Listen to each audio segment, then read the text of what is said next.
flashing. So we're going to adjourn our hearing and or deliberations, and we were discussing yesterday or the day before that we hadn't heard from Safe for Ashburton, Safe for Canterbury on their budget.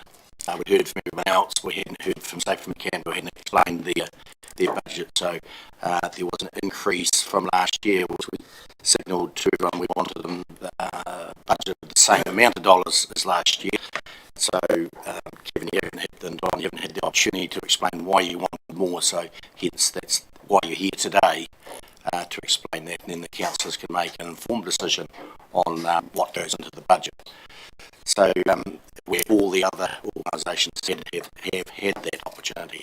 So if you'd like to come forward and go through your budget, that would be great. And then we can take questions at the end. Thanks, Kevin. Tom? Thank you, Mr. Mayor. Don, just put your little button on there. Right here. That's it. Great. Thank you, Mr. Mayor. Thank you for the opportunity to come back. The people who do the work are going to do most of the talking. Yeah, Mayor, councillors and staff, thank you for the opportunity to come here today.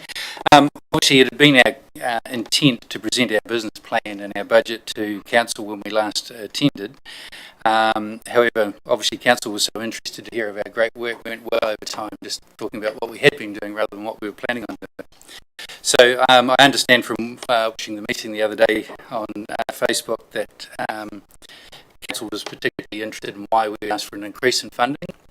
So as council recently from us around our work and obviously has our comprehensive business plan, I'll just take this opportunity to explain, why we're looking at an increase rather than anything else about our organisation, which I'm sure you've all read about and heard about. And then, of course, Don and I will be here to take your questions. In the executive summary of our business plan, we spoke of the significant growth of our organisation has been through, and the board's decision to bring in an independent organisation, Sheffield Consulting, to conduct a comprehensive review of the organisation. Amongst their recommendations was a key recommendation to restructure the organisation by dividing it into 3 specific work groups. And they were a child and youth services group, a family and community services group, and a refugee and migrant services group. With the recommendation that a person be appointed as team leader for each of these work areas. The recommendation was to reduce the number of direct reports to the GM, as it was found the number of reports to be both unsustainable, and it wasn't possible for GM to provide appropriate oversight and support to the 20 staff. It was also identified that all knowledge and management rested with one person, which created significant risk for the organisation if that person was to fall over or leave. The board adopted all of the recommendations in the report, and the new structure was put in place on the 1st of March this year. Implementing the recommendations of the report came with a first year additional cost to the organisation of $89,000. $49,000 of that was to implement all the other recommendations in the report, which included a full review and rewrite of our policies and procedures, a full review and rewrite of our trust deed and succession planning for our trustees, creating a new strategic plan for our organisation to lead forward over the next 10 years, and introducing a new client management system. It was found the one we had was antiquated and not fit for purpose anymore within legislative requirements. And it was another $40,000 to cover the cost of the new structure, which was introducing the 3 work streams. This is the cost of 3 team leaders working 7 hours per week each, overseeing 7 direct report each. So that's 1 hour per report per week for the staffing. These positions were filled with current staff who also have service roles within the organisation. This has also created an internal pathway for staff promotion and ensured the organisation is well equipped to function at a basic level should the PM not be able to. In essence, a red bus policy in case you get hit by a red bus is what the board were looking for. In the last few months, we've been able to raise an additional $49,000 to implement the changes that don't relate to the payment of salary for the team leaders, and an additional $20,000 one-off grant through COVID funding to put the new team leader structure in place. On page 5 of our business plan, we outlined our request and funding from Council of $201,339 to cover operational costs for Safe in Canterbury. This amount obviously excludes the separate amount outlined for the Safe Communities Initiative. This represents an increase of $24,333 on the previous year. We came to this figure by requesting an inflationary increase of 2.5%, something that we've just naturally asked for each year. And then on top of that is the additional $20,000 as a amount. This represents $20,000 as a 50% contribution to our increased costs of working annually, which is directly linked to the structural changes of putting the team leaders in place. It's worth noting that our organisation has been through a period of significant growth, and in addition has found itself working with more complex issues in an ever-increasing legislative environment. We've continued to increase our income to meet these costs from a number of sources, but are here today asking the Council if they could provide partial assistance towards those increased costs. If Council did choose to increase funding to Safer Mid-Canterbury by the requested amount, it would still represent an increased return on investment from the previous year. We estimate expenditure this year will be in the vicinity of $1.625 million. With Council's this year's Council grant represents 13% of our expenditure. We are forecasting expenditure to increase next year to $2.015 million, and if Council were to increase our funding, it would all represent the contribution would go down to 11.7% of our expenditure. So an increased return on investment in creating increased social wellbeing in our district. So that's just an oversight of why it was there. Hopefully that gives a clear idea of it. As an organisation, we are here to support our community, and that's what we exist for. We understand that in these times when things are difficult for people, there is limited resources. But I suppose what we are saying is we exist purely to support those people who are needing support in these times, and so we have seen more requests for support and more complex requests for support. So we still think our organisation is, in times like this, ever more needed and ever more important. So that's just a brief explanation of exactly where that amount came from. So hopefully that gives some clarity around the questions. So we're happy to take any questions, if there's any general or anything specific to that. Thank you. Thanks, Kieran. I'm sure there'll be some questions thinking about some. I just had one. When you get the contracts and they come from Oringa Tamariki and Department of Courts, Moatahi, Social Development, etc., do they not, when they give you the funds to do the work that they want done, do they not give you an amount for the management or the structure? Yes, of course they do. And obviously running an organisation, paying rent, providing vehicles, having management, supervision and all financial stuff, all that oversight comes at a cost. And we take a percentage off every single contract and portion that towards those costs. But obviously with the review, we've had a sudden increase in operational expenditure to be able to oversee that properly. And those grants are fixed sort of contracts, and so whilst we might take a percentage off those, we feel we have the ability to take more off those contracts, and for example pull an extra $20,000 off those from what we are covering to cover the increased cost, but we still feel we're probably a little tight sort of thing. So over time we can build that in as we get new contracts, but we've had a contract for several years and we've been taking a certain percentage off it. To take more off it would mean we'd have to reduce what we spend on salary out of that contract. So it would just reduce our ability to deliver services. Yep. Thanks for that. Councillor Wilson. Thanks, Mr Mayor. Morning, you two. My question is, I see 2021, the grant was 176,806 plus 35,000 or one-off for accreditation. 2.5% on that doesn't equate to any of your base figures. Your base figures seem to have grossly inflated from that 176,000. That's where I have difficulty. If you add 2.5% to 176,806, That doesn't equate to, and then you add 20,000 to it, then you come up with the figure we've asked for. Because none of this includes the 35,000, which is a separate figure, which has 2.5% added on it from the previous year. The 20,000 is extra because of the structure you've created, is that correct? Yes. Yeah. So 175 plus the 2.5% plus 20 comes to your figure. Got it. Right. Thank you, Neil. Gentlemen, you've got contracts, but apparently they're not paying enough for you to exist. Is that correct? Sorry, can you repeat that? Now, the contracts you have are based on paying you. Is it worth doing those contracts? If I do a contract, I make sure I can pay the staff, I can pay my overheads, and hopefully a bit more for next year. So, how do you work? Now, you said those big contracts, 7 years long, there should be every year a percentage going up. There, not here. I don't understand that if you take a contract that you know that you don't make money or you can't do it for the money you've got, is it worth taking? Well, I think this isn't a business, is the first thing. We're a non-profit organisation and we only exist to support people in our community. I know that, but you still have to be funded. Yeah. And so if we chose not to take a contract, then that would be a support that does not exist in our community.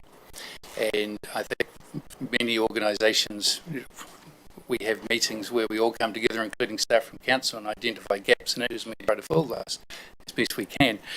I think we have contracts that have been in existence for a very long time. They have been through periods and not having percentage increases.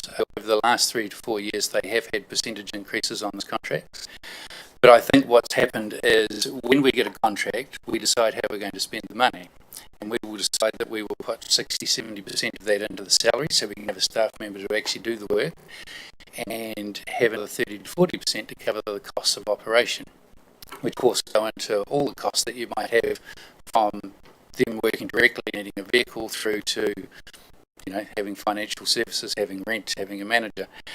And I think what's happened is we have built that in to ensure that we spend all of that money delivering all the services we can, so there's no fat in this. We don't want to be making a profit every year because the money is to support people.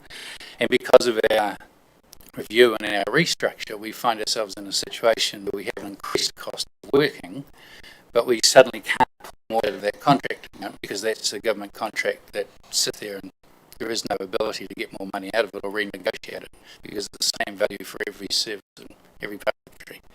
So it's just because of our restructure. If we had restructured and we hadn't put in that additional support to operate, then we wouldn't have required additional costs.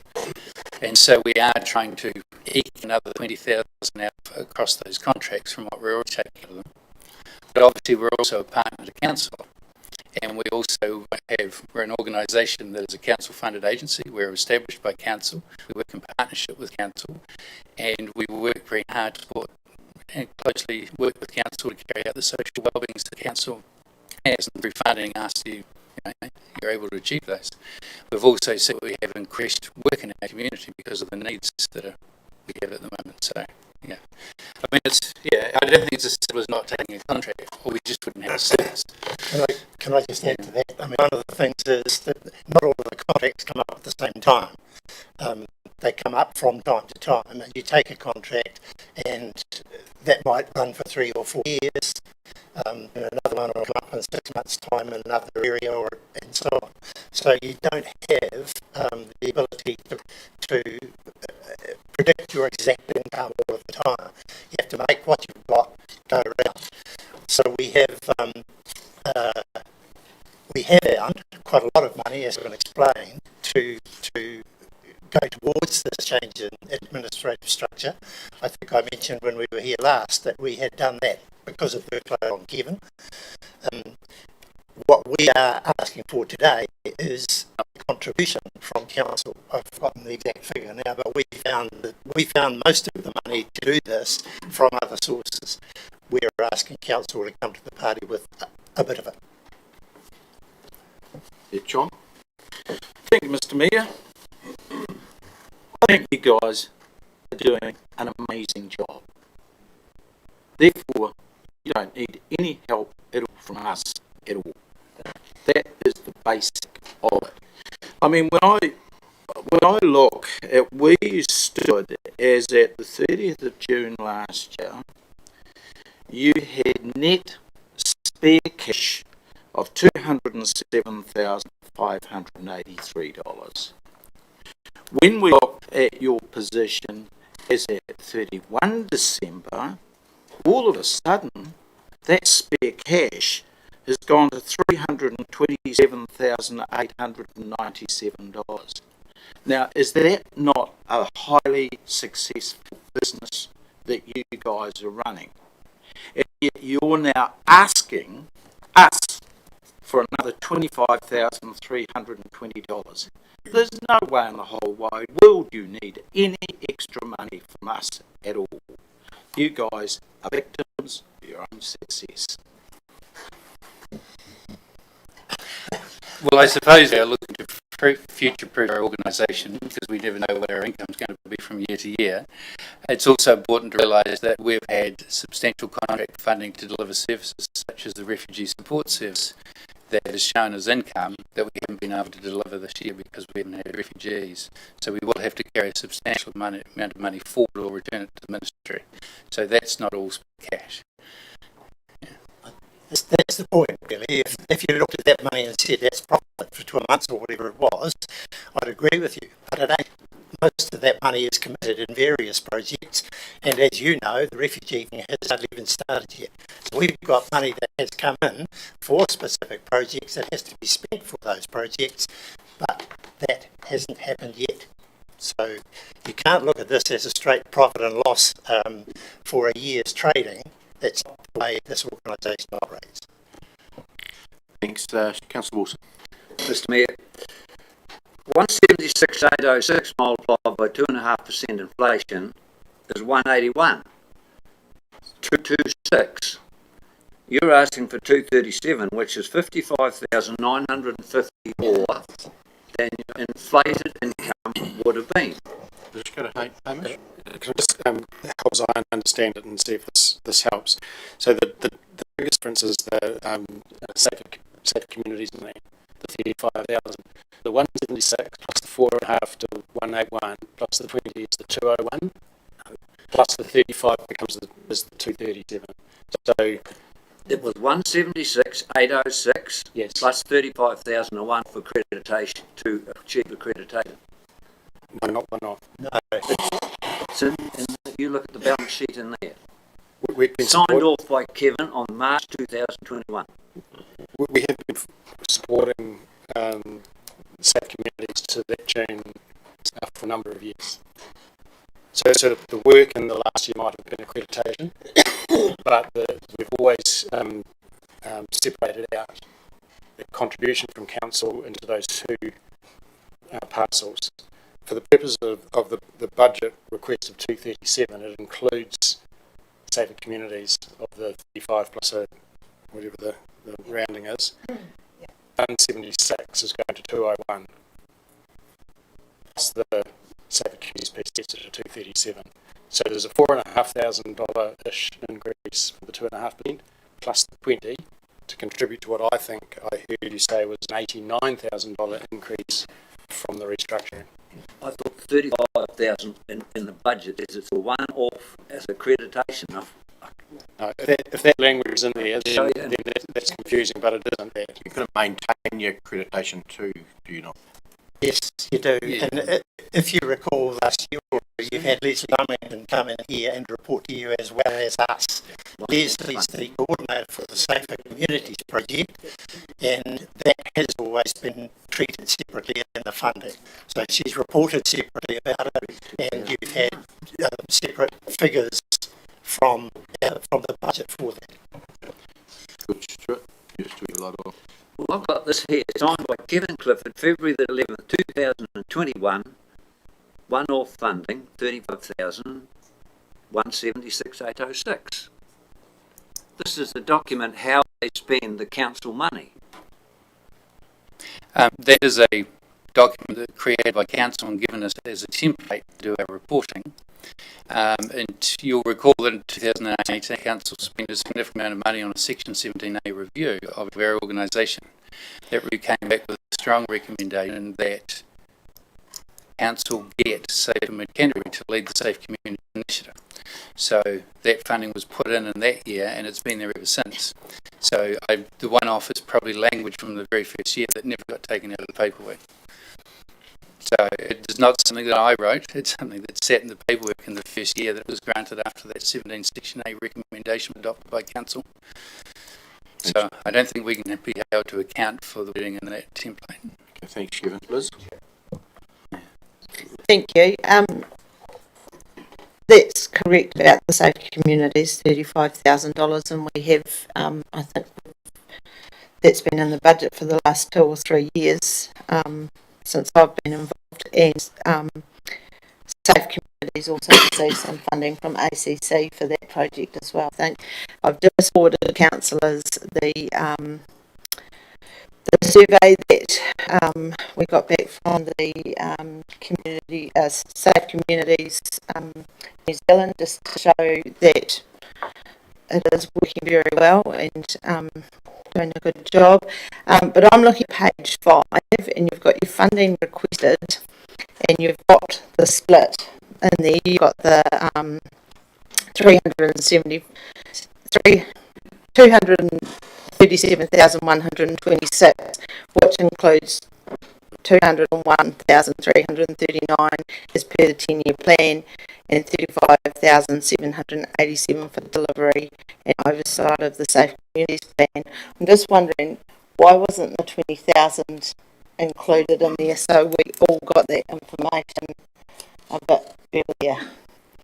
That would have been helpful, I think.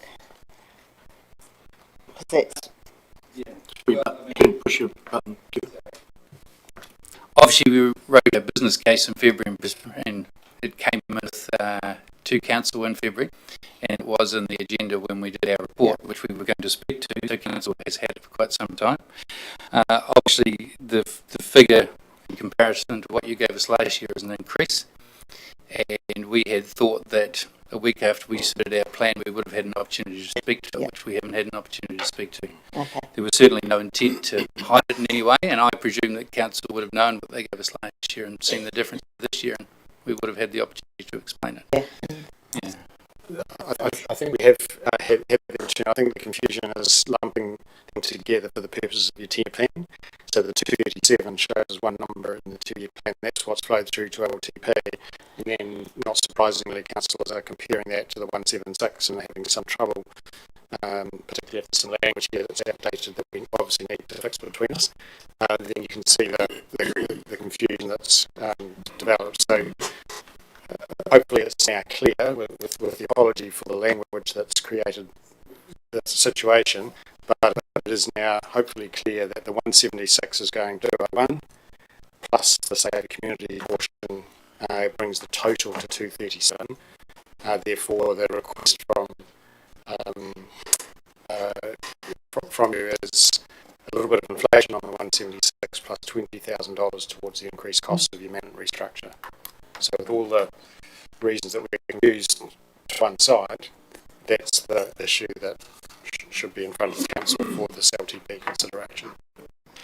And I also just wanted, Don just wanted to add, if council are contributing 11% to the staff in Canterbury, I think we're getting a really good deal, because we're giving a lot of other grant funding to different the event centre, for example, and I mean, we're really seeing what we get back from Safer Canterbury, so I think 11% is a very, very good deal for us.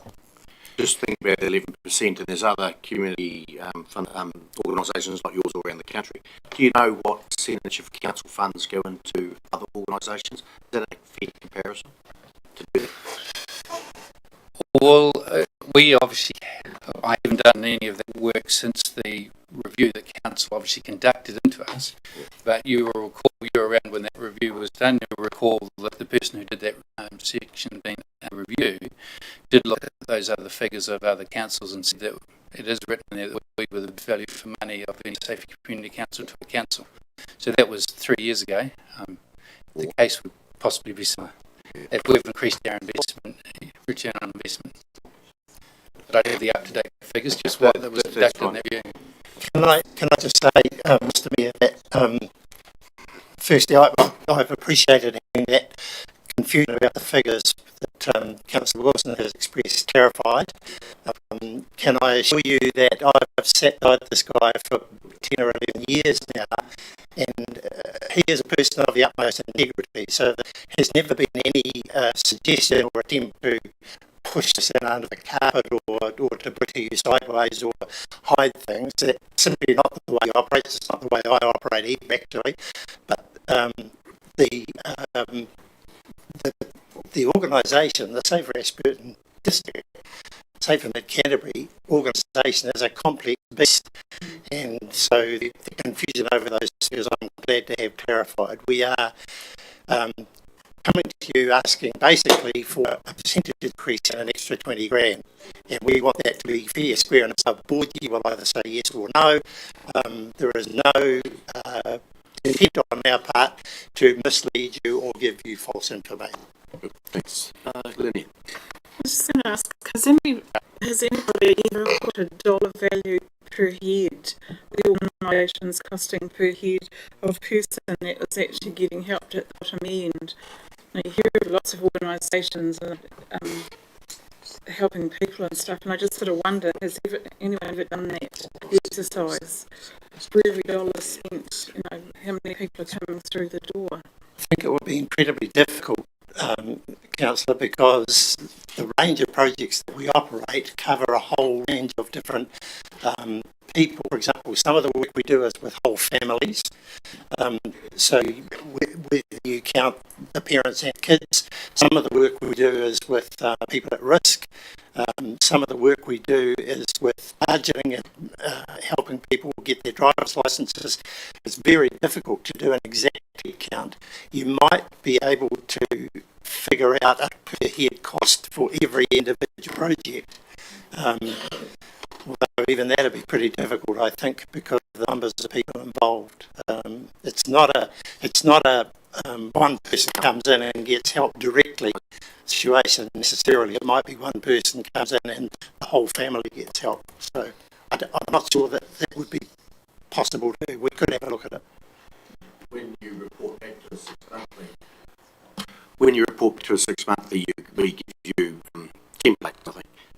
Are those templates, are they a good template, or could they be better to better inform us, or do you think they're great the way they are? They request very little information. We could, well, I think the key here is that one of the recommendations in our review is to put in a new client management system.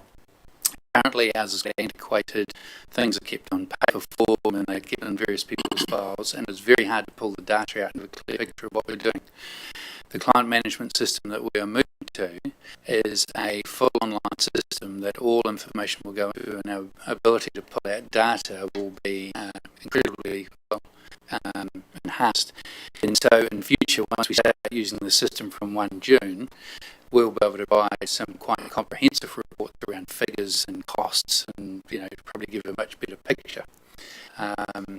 So I suppose that's a question. The TED doesn't really pull that information out, but the question is, we might be in a position to actually provide that information anyway, simply by pushing buttons from our new system.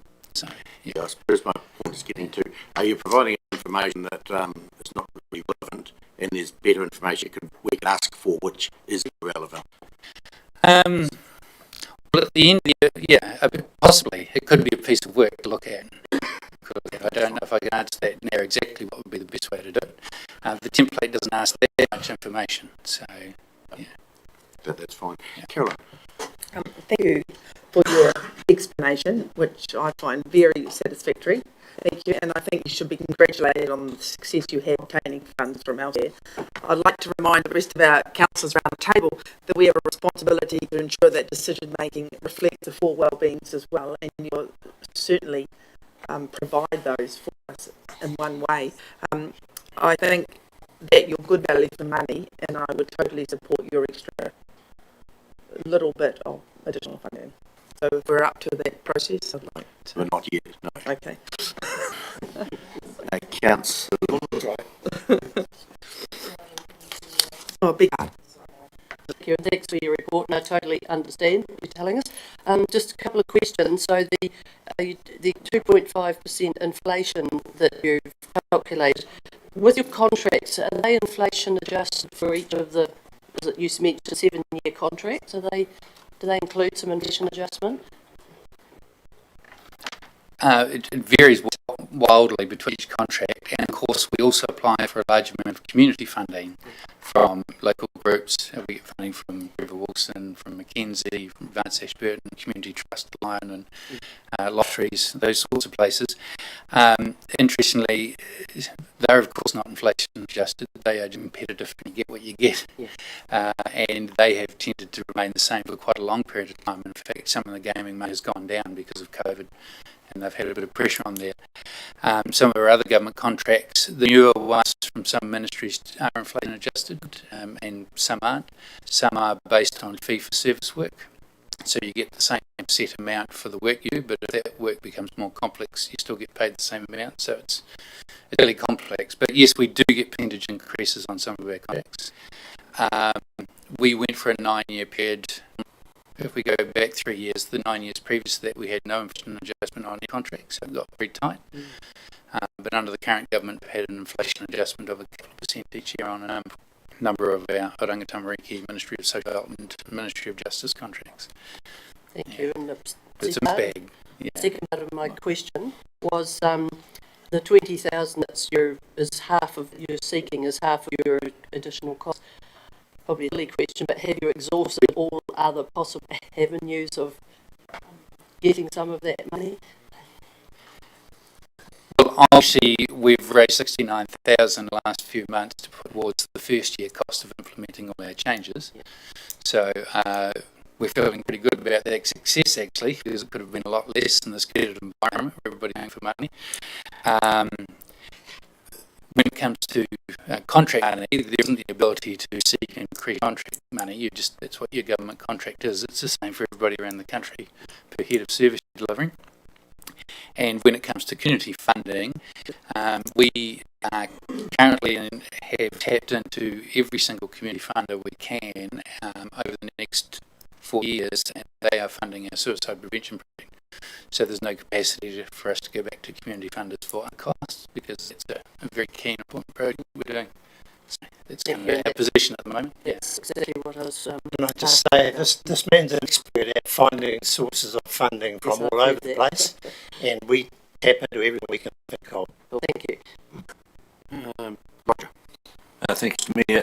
I think we should just remember that although this must be done as a business in one sense, it really is a service to the community, and I think it's council's responsibility where possible, and with checks and balances, to provide that service to the community when the organisation can't quite manage it on its own. Councillor Brown. So this extra funding, just to make sure we all understand it, it's not only for this first year, it's yearly from now on, it's an extra 3 years to come. Yes, that is correct. We've built it into the 10-year plan. Thanks. I just have the one final question. If you didn't get the increase of the 20k, what would be the outcome? Well, it's hard to say, because it's always a mixed bag, and funding goes up and down, and it's competitive, and we're in changing times. But the long-term outcome is, if we couldn't get the increase, then that would, in essence, reduce our frontline services, because we'd have to pull more money from that to cover administration. And so we attempt to operate as a non-profit. Once we've covered all our administration costs, every other cent goes into paying the staff that actually do the work and actually help people. The short answer here is we would make it work, but there would be a cost somewhere in the organisation to pull back. Something would give. Yep. Thanks for that. Thanks, Caroline. I would like to move that we... Oh, we're not going to go there yet. We'll thank the gentleman for being here this morning, explaining that to us. We're going to do the next item, which is the water meters, and then we'll go to the board and make the decision then.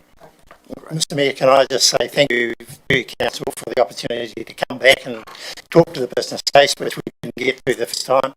I think we have clarified some issues this morning. This is great from all points of view, and we do value the support you get from Council. It obviously is essential to our continued operation. Whether or not you're able to see clear to granting what we've asked for this time, we continue, I think, to appreciate your backing, and in many ways, if this organisation is successful, it's because Council is successful behind it. So thank you. And thanks for all the work you do. It's appreciated out there in the community. Great, thanks. Councillors, water meters. And you will have had a memo come through last night. Whatever time it came through. 6 o'clock, is it? Okay. Yeah, take up and get organised. Angus? Mr Mayor, because some of us have other email systems, etc., etc., etc., I'm one that didn't receive this till I got here this morning. I opened up my email. So I'm wondering, can we have, can someone take us through it? Yeah. Please? Right. Because Yeah, well, we'll do that. Hamish? Yes, look, we understand that point. It's obviously a really short turnaround from the deliberations on Tuesday, which of course included people tied up with the council meeting yesterday. So we understand it is a short turnaround. We understand that councillors may or may not have had a chance to fully read and digest this report. So yes, we do want to work with you now so that there's clarity and understanding.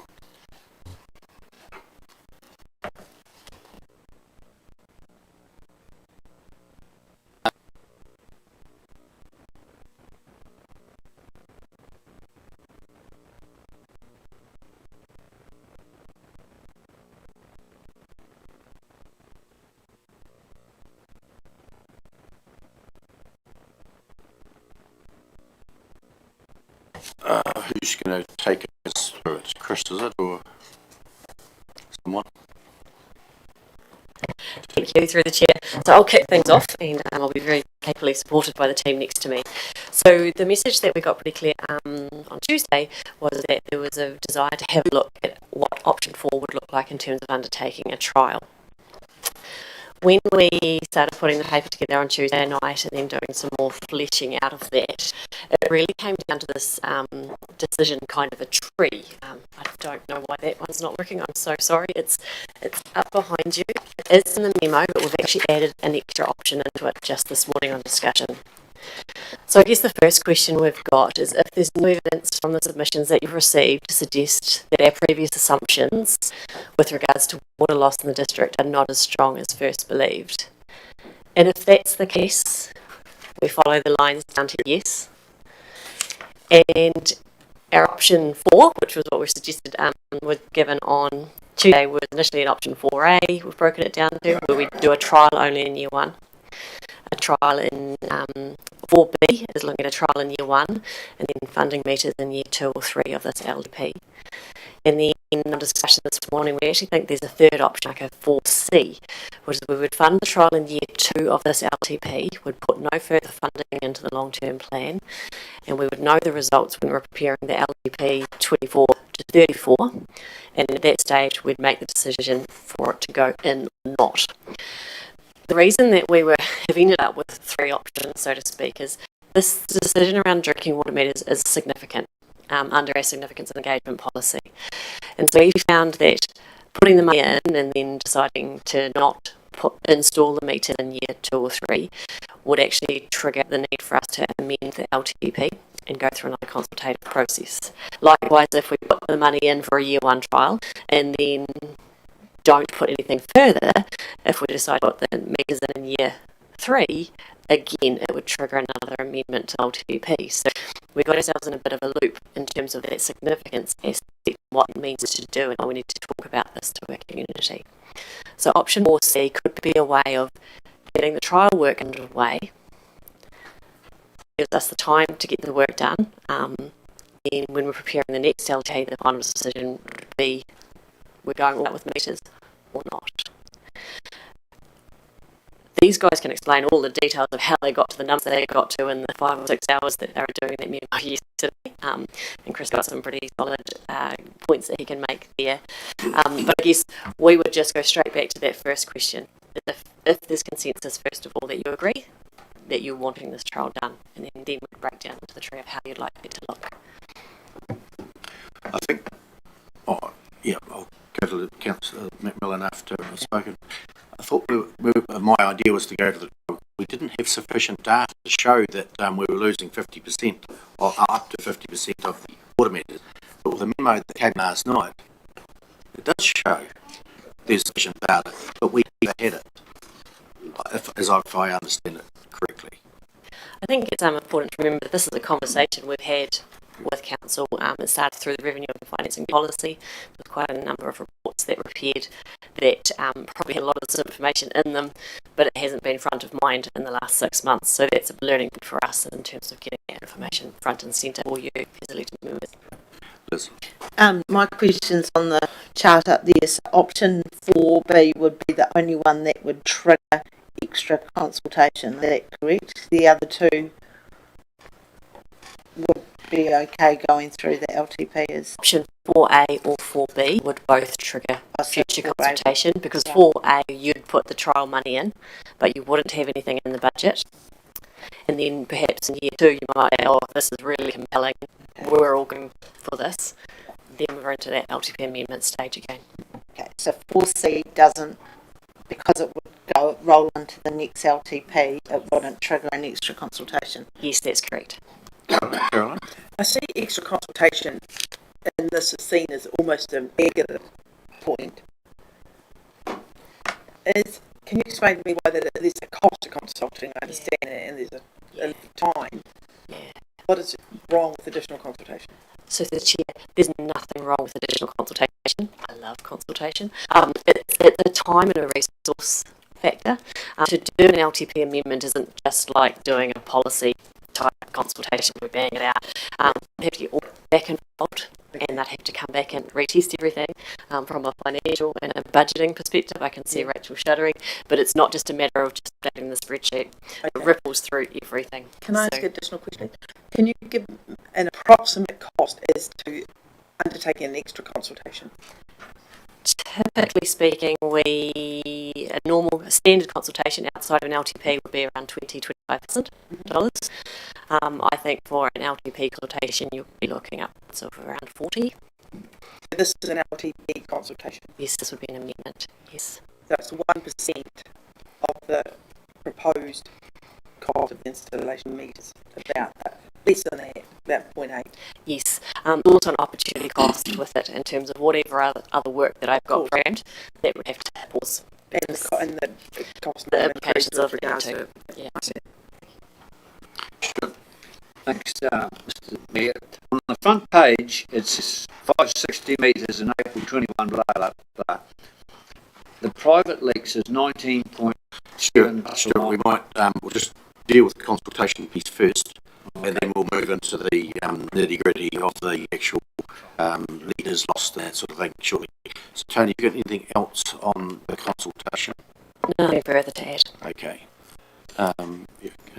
Just in subtlety of 4C, remembering the time frame with which we're putting this in front of you, it could be that we could have the trial money in year 1, use year 2 to gather the data, and then we would have some good data to feed into the LTP process. Because one of the things about doing year 2 and then feeding into year 3, we're preparing the next LTP in that third year, and we'd be a little more pressured to take good note of the data as we were preparing it.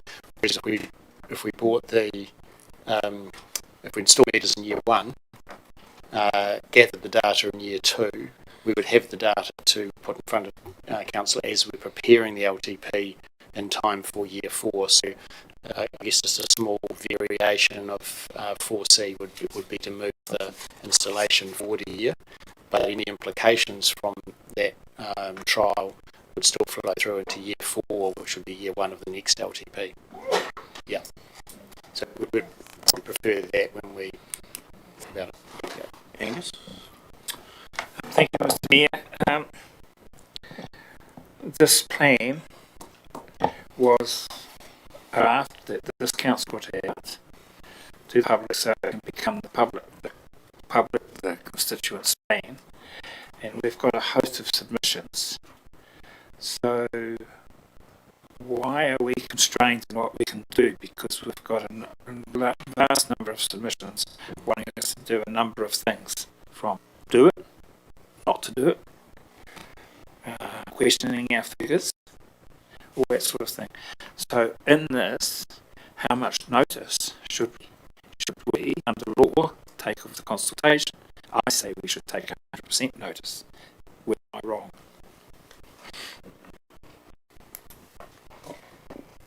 So through the chair, you're not wrong. This is what happens from consultation is you receive feedback, and it may not necessarily be a numbers game, there may be a single submission that makes a really compelling point from which you can make your decisions on. Sure. Yeah, thanks, Mr. Mayor. I like 4C because if we are not going to decide until the beginning of the next long-term plan, the three waters will be well and truly in gear. We'll know exactly as the council where we're going, whether we're in or out. So I like 4C. Give us. It's just a question about the significance, Tony. What makes this significant? Is it the dollars, or is it doing something that we didn't consult on, or because we have slightly consulted on it? So the installation of universal drinking water meters was significant under a significant engagement policy for a number of reasons. The number of people that were affected. There's the interest to almost like the front page test, so to speak. We knew from the get-go this was going to be controversial and this was going to have a range of views, and they could be quite polarised. The dollars does play into it because it does an impact on rates, but it's not what I would deem a significant impact on rates. Iwi have a very strong interest in this, and as you heard through this submission, are very supportive of anything that looks to look after the precious tongue of water. So there was a number of factors that actually triggered it. There wasn't one that stood out on its own. But because of that, we know it's a significant issue. To then go and say, oh, well, we're just going to totally change what we've to the plan without signalling to you clearly that it is significant and that we would need to talk to the community again, we wouldn't be doing our job as officers. Well, thanks. Hamish? Tony, I wonder also if you can reflect on the point that the councillor has made in relation to the option. So as I read the memo, one of the reasons that it would trigger a special consultative procedure without 4C was that the option is not one that we consulted on. So when the matter is significant in terms of the LTP, because we only had two significant issues in terms of the legislation, which was elderly persons housing and water meters, so that puts them into a different category of issue to those others in the long-term plan. I guess legally significant as opposed to important significant in a different definition. That because they, having heard the submissions, we've arrived at a potential different option. That's also part of what would trigger the need for a special consultative procedure. Whereas had council opted for one of the options that had been consulted on, then you're free to listen to the people and choose that without having to reconsult. So it's the nature of the way the legislation around significance and the LTP is framed, and not having had trial as an option that is driving the outcome around a special consultation. Angus? Well, I'm actually of the opinion, and I'm not a lawyer, that as long as we have listened intently to all and read all submissions, we have the ability to satisfy as many of those emissions as we can. And that's why I think the latest option does satisfy almost all submissions in some shape or form. Those that want meters, those that say our information is stuffed, those that say they don't want meters, those that say we should strap on meters, all that I believe has been covered, but I'm not a lawyer. No, so I look at the options we've been with spread over 3 years. 0 in year 1, year 2, 3 and 4, where it is, if we did the trial in year 1, which is spending a minimal amount of money, we can still leave the other monies year 1, 2 and 3 as we consulted on. We're adding a little bit on for a trial and leaving option 1 as the option, as I see it. there's one risk to that through Mr. Mayor, and that is that the trial, at the end of the trial, you decide not to install the meters because the results led you to believe you didn't need to. Then you'll have to consult because you've got the money in the LTP. That's why we think 4C works better, because there won't be provision for a rollout for everyone in the first 3 years of this LTP. But if you take it out or put it in, you're going to rule out one of the, or you're going to be in conflict with one of those options and have to consult. Otherwise, the trial could be challenged on the basis that you'd already made up your mind. So that's the issue. If we have the trial in the first 3 years and the expenditure in year 4, other than for the trial, then we avoid the risk of litigation, and we avoid the need to have a special consultative procedure. Elaine will take you and then we'll move on to Chris's presentation. Thank you. I certainly, with Councillor Mackay said, I'm on that side of the table as well. We had people really on all sides, pretty close to amounts was pretty close. As a council, and this is the reason we are here, as far as I can see, is making the best decision for most people in this district. If we say we push pause for a moment to get more information, I think we all have no trouble with most people. It's the best decision we can do as a council here. So I'm certainly looking at option 4C, but I would say the trial in year 1, so we can start it earlier. That would be my option. Let's hear the presentation there and then we can move into the decisions.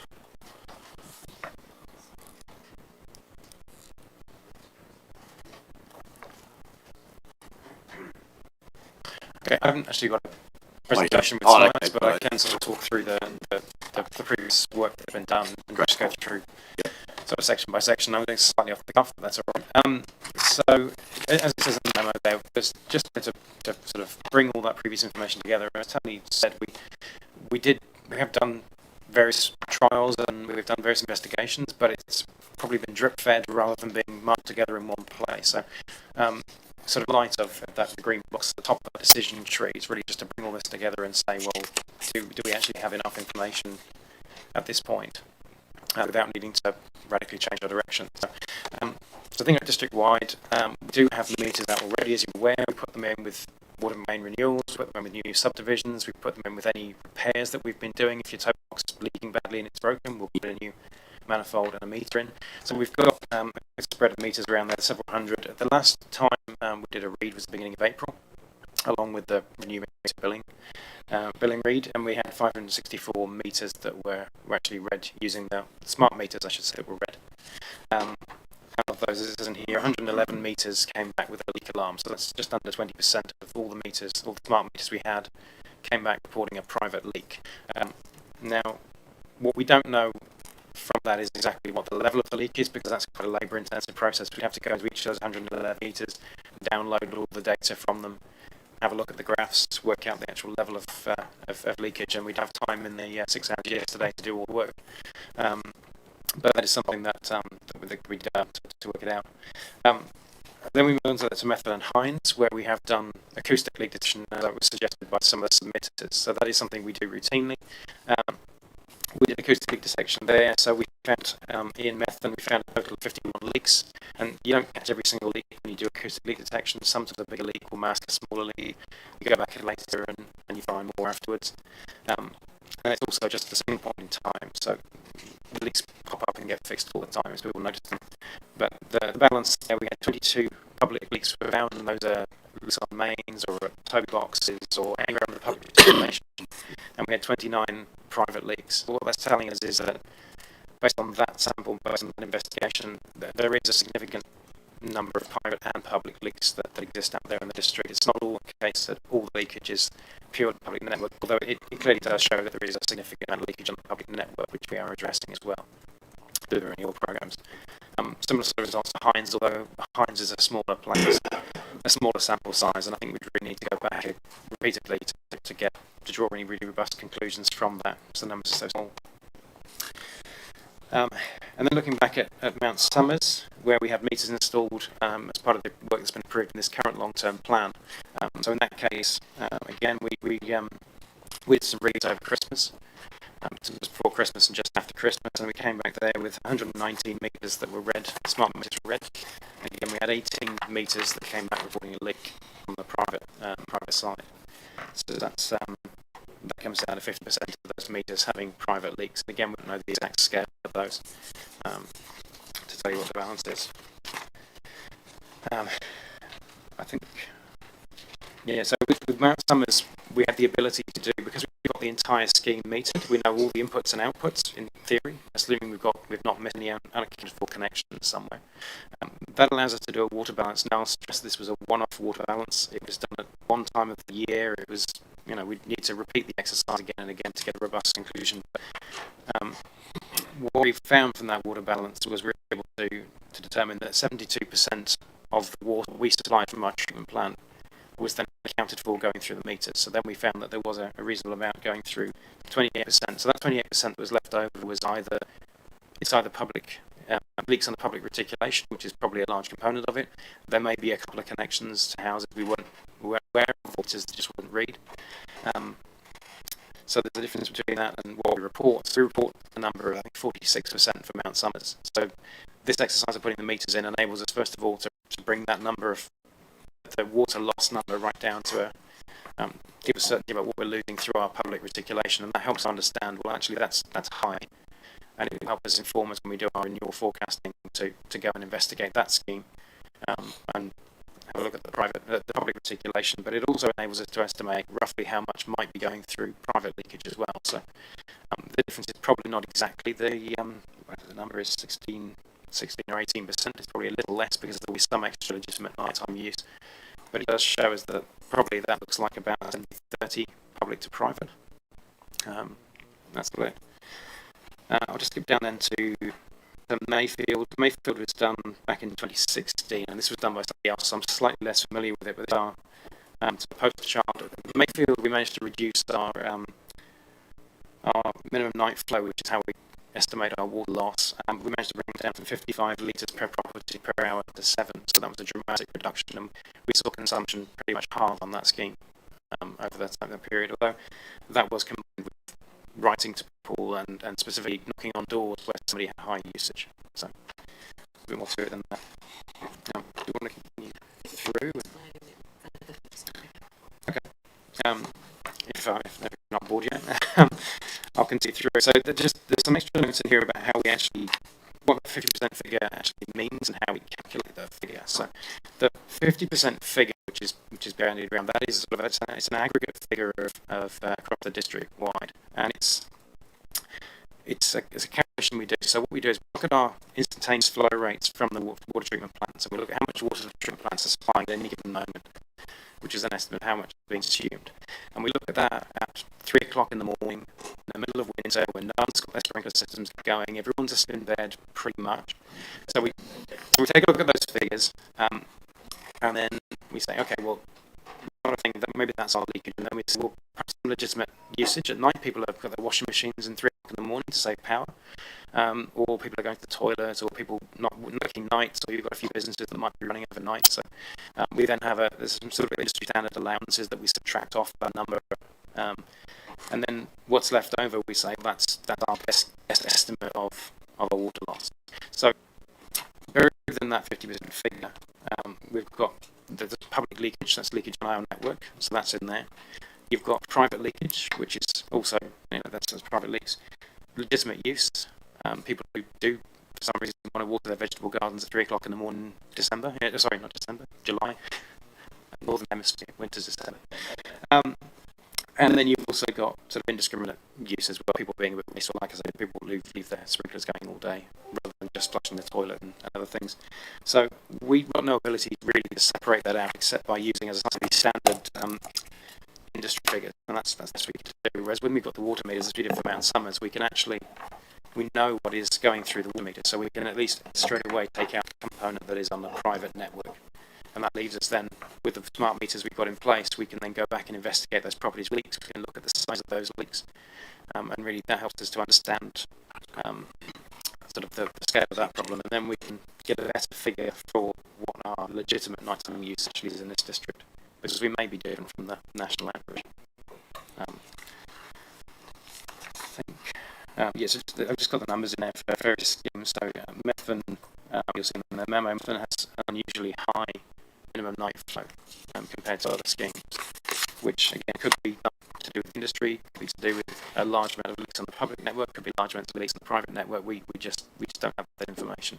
Although as we saw earlier on, that there are significant private leaks in Methven, we found that through the acoustic leak detection. So it's likely that the picture is similar to elsewhere.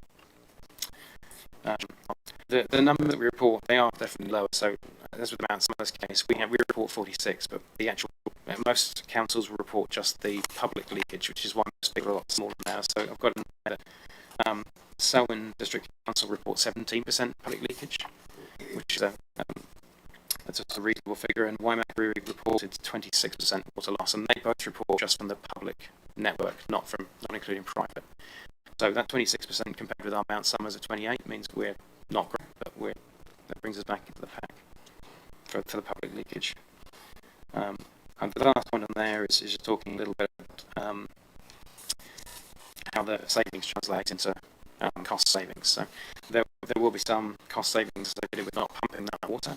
You don't get 100% of them, but any saving we can make, as well as all the other aspects of why we should conserve water, there is going to be a reduction in the overall cost of producing and supplying that water. Whether or not that balances out exactly with the cost of installing meters is to be determined. But there are other factors involved as well. Tony was alluding to, and I think that's probably enough from me. Yeah, thanks, Chris. It's a good overview of how it all works, which is great. Just one question: the smart meter, does it tell you what the household is using every 10 minutes, half an hour, or what time frames does it tell you they use? Yeah, so we have the box there set up to record the flow once an hour. What it can also do within that hour, it can record what the minimum flow was with that hour, what the maximum flow was within that hour. And it can then tell you when so you can look at someone's flow and you get an average across the hour, but you can also say, well, they're a really high peak or a really low dip. You can also go in and set them to whatever you want to. So for investigating a leak on a property, for example, we can dial that right in and have it log every single minute. And really look really closely at that data. That, again, it's labour intensive to do that, but for problem properties, that's something that we've got an option to do. It affects the battery life, so ideally we keep them at the standard 1 hour, because that means we get the 10 to 15 year life out of the battery. But for short-term investigations, we can really zoom in it. For just average information, it's every once an hour. Once an hour is the baseline. So you know between 2 and 3, if there's high reading, there's obviously a leak. Yeah, so what I haven't got a graph to hand, unfortunately, but what we usually look at is, if you look at the flow rate across a day, what you'll see is a line that's not at zero, constant line, and then it blips up with that line as people actually use water. Yeah. So the height of that line above zero is what we think of as the leak, because that's a constant flow that's always going 24 hours a day, 7 days a week. Surely there's computers that pick that stuff up, is there? Yeah, so we can feed this information straight into. We take the export from the meter and we put it into a spreadsheet, and it just tells us what that number is. Yeah. Angus? Mr. Mayor, am I allowed to make comment? Yeah, questions and comments, yeah. Mr. Mayor, I actually believe this session has been utterly brilliant. It's brought everything together. And I actually feel sorry for the people that are told on the street that there was a 50% saving across the district, which was our headline, because it is very difficult, in my opinion, to put into a press release just what the officer told us about the 50%.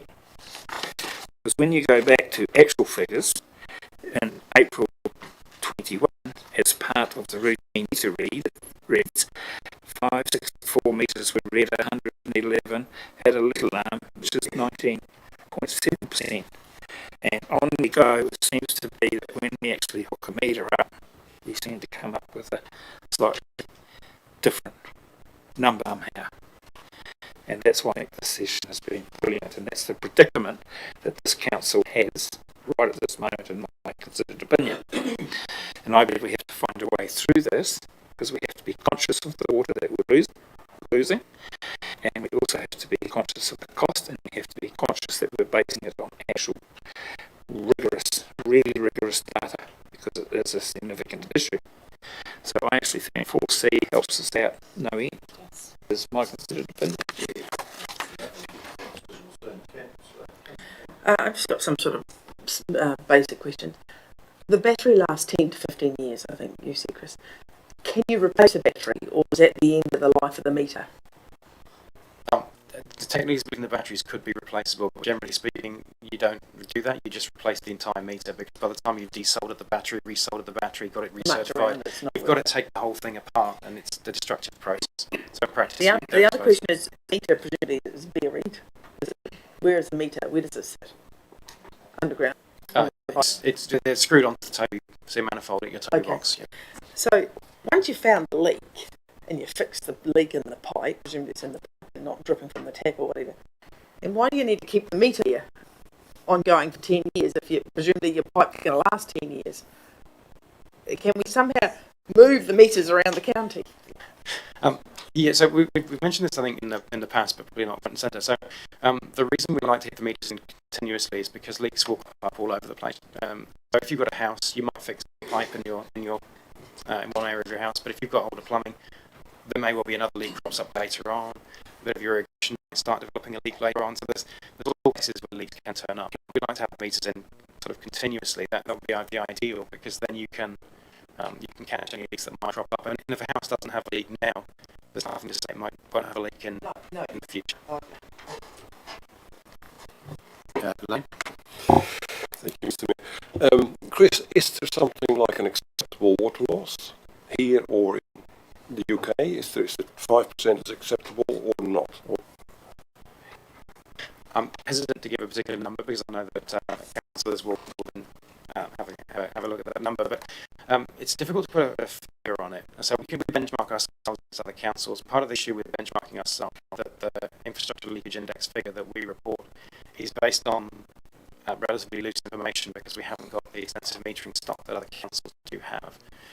We are very high. We report a total demand, total consumption as part of the annual report every year. We come out very highly on that one as well. But it's difficult to know whether that's because our customers just like to use water and they like legitimately using the water, or because we have high leakage. And we definitely believe, based on the investigations, that there is a significant amount of leakage in there. Thank you. Hamish? Through Mr. Mayor, just reflecting on that question, it's actually a really important question, because at the end of the trial, and we collect the data and we analyse it all, council will be faced with understanding acceptable and not acceptable as it contemplates installation of the balance of the meters or not. So while it doesn't have to be answered today, and I respect your response, we need to give some thought to that and some advice to council over the next period of time, and it doesn't have to be until the decision is made, but we need to ensure that council can have a really clear view of acceptable, because in fact that's going to drive the decision at the end of the trial.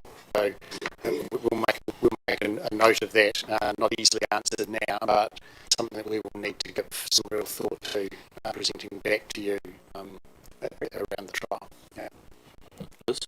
Thank you. I was just going to go on to page 2 of our handout, and you've got the potential zone suitable for the trial at around the 10% level. And I know when the Mayor suggested this, he said maybe a few metres in Mexton, a few metres in Kyra, a few metres in Ashburton, but obviously that's not going to work. You need one area where there's about 900 properties to put a water meter on. It's to do with when we're so as I framed it in the memo, there's two questions to answer. If we just wanted to know are there leaks and how many are there, we could do that through a random sample and we could scan them fairly liberally around. If we wanted to understand what's the scale of that leak and what's public and what's private, then we do need to do a defined area. So we could do that at a street level, but that means you've got to then excavate the pipe at the end of each street, meter all the properties. You've then got to put a camp meter or a zone meter in place. It raises the cost. It's quite invasive, quite labour intensive to do it that way. The easier way, the lower impact way of doing it is to take an entire zone that is representative, has a range of property ages, a range of reticulation ages within it, which is why these zones have been selected. And the number of properties around 1,000 is probably a good number. It will give us a good representation. We looked at some.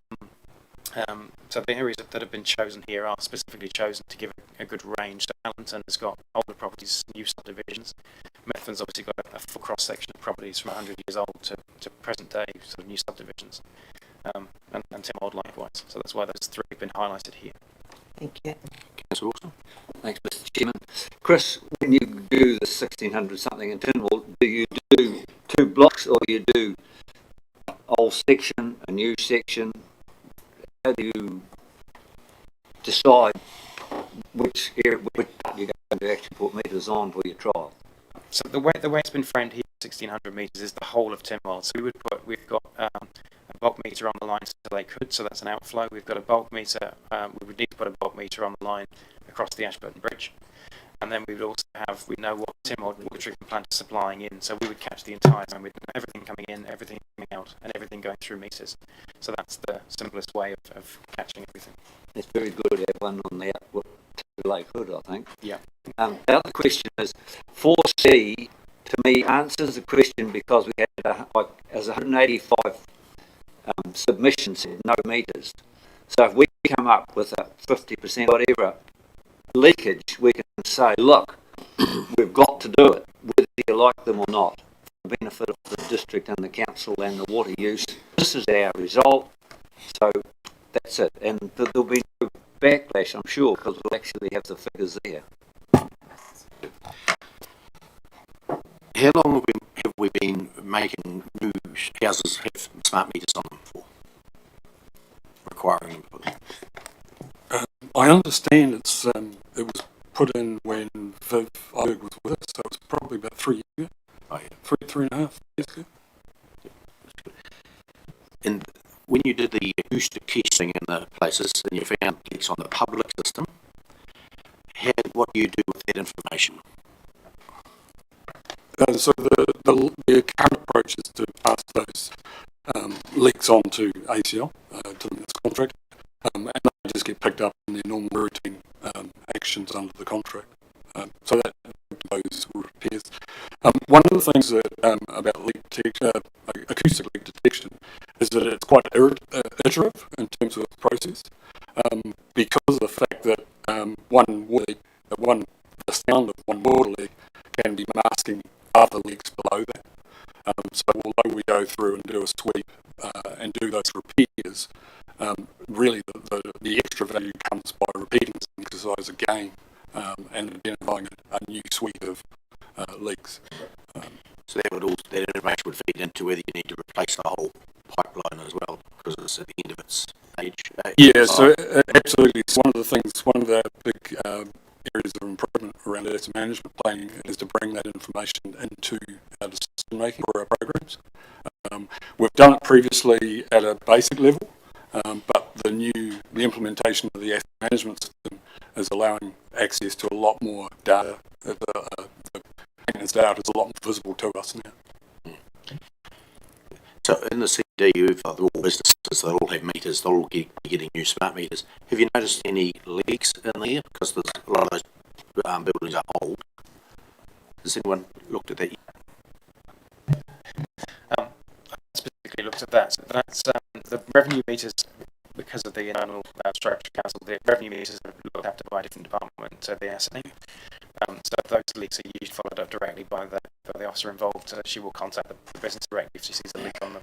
So that's why businesses with water meters are generally less likely to have leaks, because they get followed up more quickly.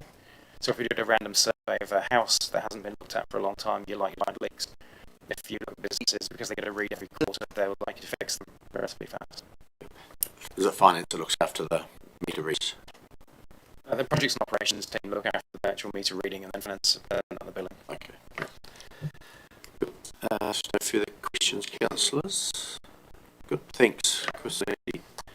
Tony, what about you now? Back to that, well, that finishes all our not deliberations. We're going to go up to that board. Just Need to know. yeah, Oh, you need to steer on I guess we need to work through that tree. 1, 2, 3, 4, 8. So look, the green box, that'll determine what orange box you look at. Right. And we need to know what Right. that decision is, please. So there's that, and then we have to, if we decide that we do want a trial, we have to decide where the trial should be. Council will need to know the cost of that to include in presumably year one of the LTP. Yes. Yep. So we'll start there and it'll follow.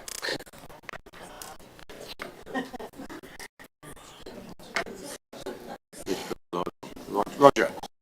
Thank you, Mr. Mayor. Thank you for all your information, staff. I think we now, folks, have sufficient information to show there are leaks, even though in some cases it may not be at this stage 50% loss. It's already been said that we must make the best decision for the most people in the district, and that is, I agree with. But we should not try, I believe, to second guess what the government will do with the new water plans, and we'd work on the belief that we will retain control of our assets. And we know that we're going to have to be more switched on in the future in the management and the control of our water, and our responsibilities to do that properly are going to get greater and greater. As I said, we know there are leaks, and therefore, in my opinion, meters is not an if, it's a when. We will have meters because our responsibilities for the management and the control of water will get greater and greater. So we are going to be putting meters in, I believe, sometime in the not too distant future. So having said that, I suggest let's get on with it, and I'm in favour of the preferred option in the consultation document. So we'll take the lane and then we'll have a break for a cup of tea. Okay, we'll break now for a cup of tea, then come back and make some decisions.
for that light to stop flashing.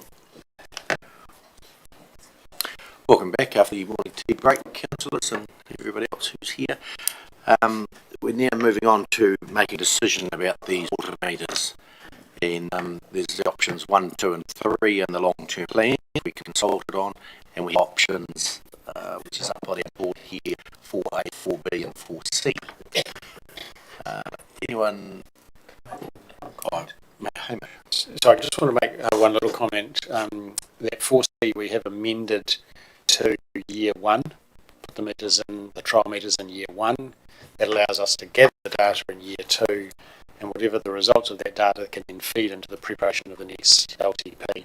So I think that's actually a stronger option for the trial than to say leaving it to year 2 and then scrambling to analyse data while we're trying to prepare the next LTP. So we just amended 4C, so we're all on the same page. Make that clear. I like the option 4C. I'm quite happy to put it as a motion as it stands. We'll take motions, but we'll take direction. Yep. 4C is who would like to speak for that or against Got a it? question. Yeah, okay. When you say we do the trial in year 1, year 1 starts a month.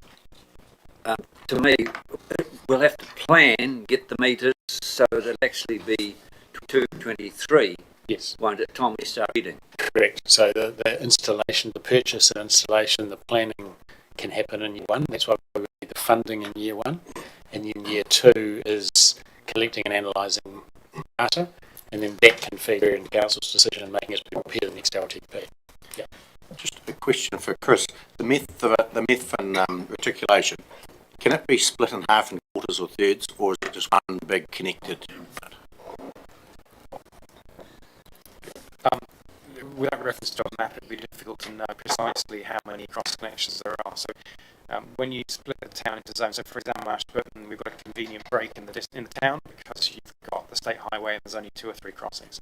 I don't know how well that would work from the math because it's not quite such a big separation between one side and the other. So then what it would do is it would affect the number of network meters that we need to put in to divide that zone up. Every time you have a cross connection, you either have to close a valve, which might affect levels of service, or you have to put a meter in. The cost of a network meter installed from scratch could be $25,000 each or something. But that's the ballpark. I'm wildly speculating. So yeah, thanks for that. Sorry. Thank you, and I support 4C, and I'm pleased to report it to start in year 1. And I want to say I thank you for this report because I think it's something that for us it's perhaps been overdue as councillors too. It's helped dispel that up to 50% figure that we had in our heads and a lot of the community did, obviously, by their submission. So hopefully for the community it's clarified it as well. John? Yeah, I certainly support the 4C. To me, it takes the option that we're going to be charging for water right out of the conjecture that's been out there at the moment. To me, it shows that we are committed to finding the leaks in the town here, and to me, also, by the time we've done the trial, we'll then know where the government is going to go on the 3 waters proposal. So to me, it's a win-win, whichever way you look at it. Thank you. Councillor McMillan. Thank you, and I agree option 4C. Just looking at these potential trial areas, and while Methven looks like it would be the best place to do the trial because you're saying under 65% of water loss, the majority of people who don't want water meters with submissions from Methven, so I'm not sure how that will go. So maybe as a fact, do we need to decide today on where the trial is going to go? Well, there's my 2 cents. Would we need to decide today where it's going because of numbers and dollars? Yes, to clarify the numbers and dollars and so the team can get started on their planning. Yeah. If we decided Methven, would we consult with the community board? If we decide Methven. Sorry, through the chair, we could certainly have that discussion with the Methven Community Board. It wouldn't be a a bit discussion. a discussion and an explanation of the approach and the rationale of why we're doing this, rather than we could still change our mind. It's not consultation, no. Thank you, Neil. Yeah, I was looking at Methven because they've got the biggest loss, we say. It might not be. You mentioned that the starters want to do. Is that correct? So is 10 volt easier or does it make a difference in dollars we do it or not? No, sorry, I'll clarify the comment. That the methane will be fine. You would do methane as a whole settlement. You use the whole thing in one go. It would be difficult to divide into sub-zones because it's quite well connected. You've got that breaking connectivity. So we would do the whole of methane as one zone. That would get you around just over 900 metres in 900 connections in total, which is a good sample size.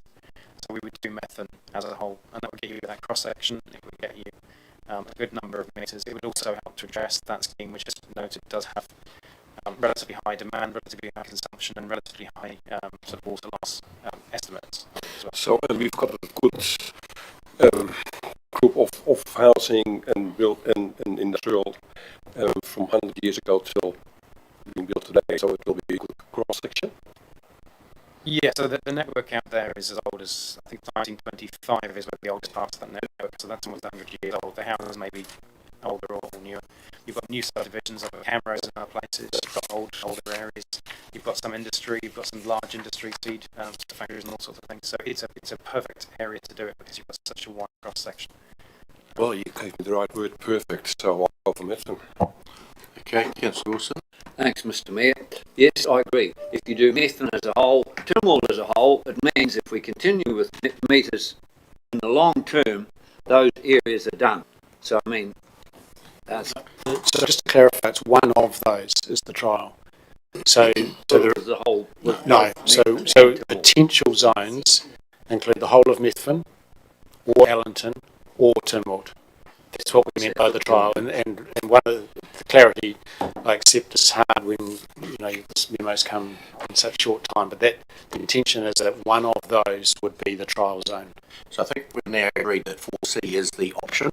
So now we need to decide which one of those three areas will get those metres for the trial. Is it Methven, is it Ellington, or is it Tynwald? So I think you could focus on that now. Oh, thank you, Mr. Mayor. I was going to focus on that. We had so much outrage from Methven that I don't think that we should pursue metres in there at this particular time. Yet, on paper, they are the ones that will most likely end up being the most benefit. But I think it would be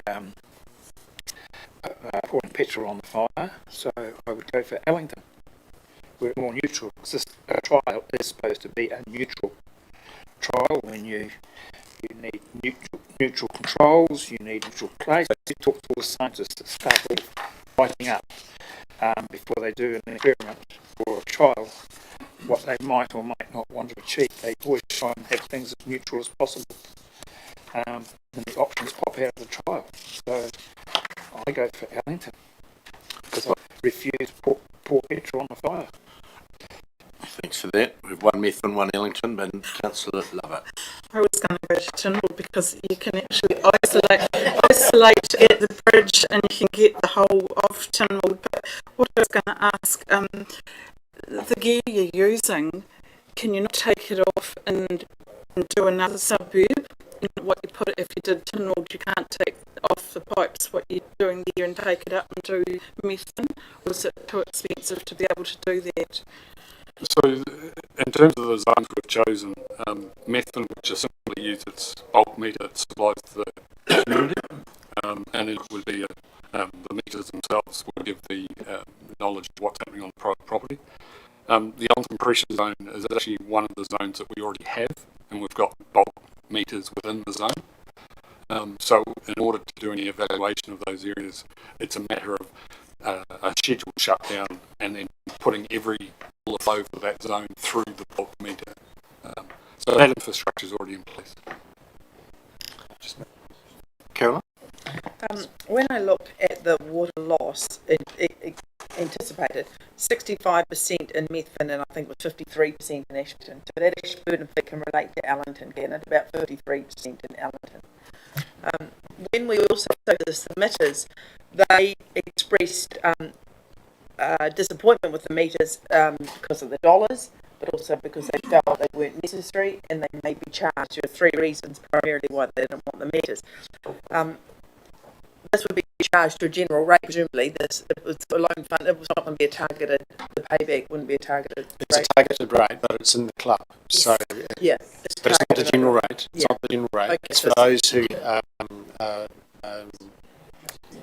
on the drinking water supply. Yeah. So all those attached to it are paying for the trial, regardless of where you put the meters. So that negates the theory that they're going to be individually targeted. I mean, there is the risk that subsequent councils or the government may charge for the water, but then if the trial is discontinued, perhaps if people want, we can remove the meters.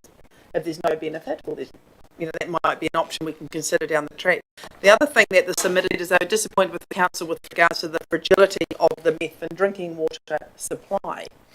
Perhaps this would bolster that a little bit if we are massive leaks. Yeah, I mean, I don't know, but it might reduce the leaks, so therefore guarantee better supply. Would that follow? Yeah, through the chair, absolutely. I mean, the whole reason why we are classing Methven as perfect is that it's got a high leakage apparent. There are some other issues why Methven features. We've got concerns about consent compliance coming up. We can get partway through the year and we've already reached our annual target. So there's a whole lot of reasons why Methven would work. But having said that, if the will of council was to use a different zone, the only thing we would be doing differently is that Methven would probably get the bulk of our acoustic leak detection work. So although we wouldn't get metering, Methven would get attention through other means. I think we can address the submitter's main concerns and still install the water meters. My question is, at the end of the trial, if we were not going to, and we haven't, the Three Waters decision is still in limbo or made one way or the other, if the Three Waters don't demand water meters and the people that own the homes do not want more water meters, are they able to be removed? Well, why not? If not, if we're not going to protect the water meters. I wouldn't want to preempt a policy, but practically it is possible to remove a water meter. I mean, the people felt so strongly we weren't going to progress water meters. Well,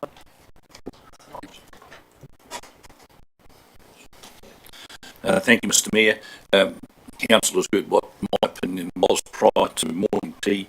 I think most of the opposition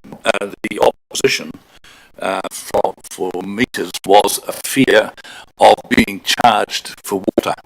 I don't think there was any opposition just for the mere fact that we're going to monitor water. We are going to have to monitor water. In my opinion, we are going to have to be more responsible for the management and control of our water in the future, whoever the controlling authority would be. So I think we shouldn't be too fearful from the opposition that was expressed, and we should put our big person on and go for our preferred option in the consultation document.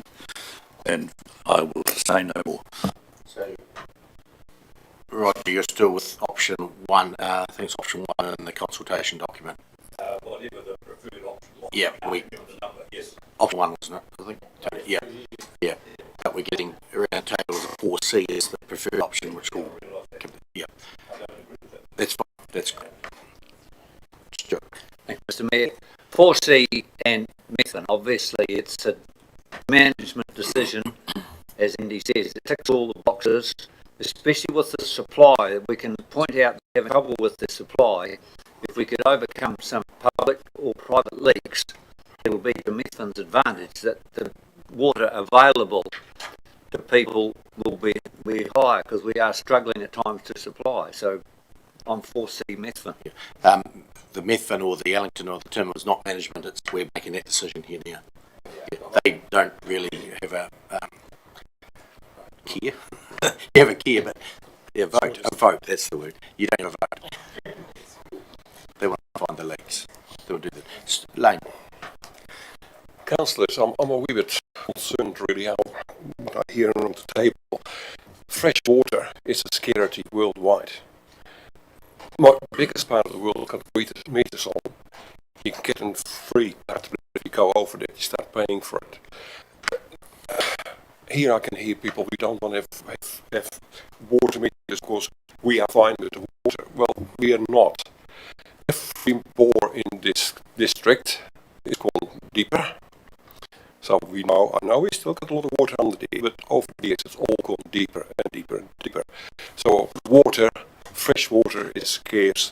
We have to be careful with it, and meters will help. Diane, and then we'll make a decision. Thank you. I've looked at the three options, and I think Methven has the perfect balance of retail, commercial, and older and newer residences. I think of Tynwald, and yes, it's got some commercial around the perimeter and one small shopping lot, so it doesn't give a great example, whereas I think Methven gives that perfect example of the three options. Okay, so we've the main options that come out was Methven and Wellington. Tynwald got one nod, so we'll remove Tynwald from the where the meters are going to go for that trial. So shall we have a show of hands for the Wellington option? 1, 2, 3, 4. The Methven option. 1, 2, 3, 4, 5. And the option 1 option, which was third option, which is Roger, yeah. So the Methven wins by one member. So direction trial for 4C year 1. Methven's the place it'll be done, and report back and the next long-term plan on the results of the trial and whether we need meters for the rest of the district or not. Good, thank you. Great. Next, Hamish, will be up to now? Or So Tony, I think. oh, there we go. Right. State of Canterbury's presentation. Yeah. So through the I've just put the ball back up again. I think we had a pretty good steer from Tuesday around the funding for everyone except for Safer Canterbury. I thought we should just confirm the grant funding you're wanting to be in the LTP. Right, so we're just dealing with Safer Mid-Canterbury here. Sure. I've got a question. Mr. Clifford was talking 2.5% inflation. Everybody else, we've given them no inflation increase this year. And he's compounded 2.5%. I don't want, talking to Rachel, we don't usually compound a 10-year plan. We give the inflation rate at the year that is actually full. So I think there should be no inflation like why should one organisation get inflation and everybody else get none? So if we're consistent, and then as far as inflation in the future, rather than the figure, you start at 21, 22, and then you say inflated according to the council's inflation rate that everybody else gets. Yeah, so you're just looking forward then. So we're not inflating year 1 because we've said that at this stage, but year 2 to 10 has been inflated. So yeah, that's correct. Yep. And everyone's inflated the same Yes. rate. And the impact of that would be to reduce the 200 to 196. Because the other reason for the increase is the $20,000 share of the management restructure. Liz? Okay, so is that why Ashburton Trust Event Centre and CAB they haven't been inflated? So the figure in the budget is based on last year's funding, and they have not asked for inflated figure. This is the 21-22 funding request has come straight out of the budgets. They haven't applied it. They haven't asked for it. No. Did we not send the signal? Did not ask for it. We don't tell people what to apply for. When asked, I said this is what's in the budget right now, and I always make it clear if you want to ask for more, that's fine, but you need to be able to justify why. Yep. So what figures, councillors or Tony? You've got what figures now? Yeah. Or Sorry, I was just going to clarify the point made this morning around the Safer Communities funding. In the 2018-28 LTP, that funding was only in for year one, and it was deemed by council at that point in time as a one-off grant. Hence why it has been decided each annual plan subsequent to put their funding in. We never had it in the 10-year plan, so that's why the funding is, the phrasing is as it is in the contract, is that it's one-off. But if it were to come into the 10-year plan on over the 10 years, then we would change the service agreement language accordingly. John? Yeah, I would have to speak that against any increase in the funding. In other words, we just leave it as what we've got in the budget as it is at present. We know they've got significant cash reserves that they can pay for anything they've got planned over the next 12 months. When I look at their budget, they've got $37,000 in there as for depreciation, which is actually a non-cash expense. And if they've been applying for that in the past and they've met their budget on other regards, I believe that's probably why their cash reserves are going up every year. As well as that, they've got in their budget $7,680 for capital expenditure. Now, you either have depreciation or you have capital expenditure. You can't have both. I mean, I don't mind paying for the capital expenditure because there you're getting something for each dollar you spend, whereas the depreciation you're not. So to me, I believe they've got sufficient funds and reserves and good management that they don't require any further increase in funding. Thank you. Any other views? Then come to a decision. Carol? Just a quick question. Were their accounts audited? Were their accounts? So the auditor missed out on that, or is that?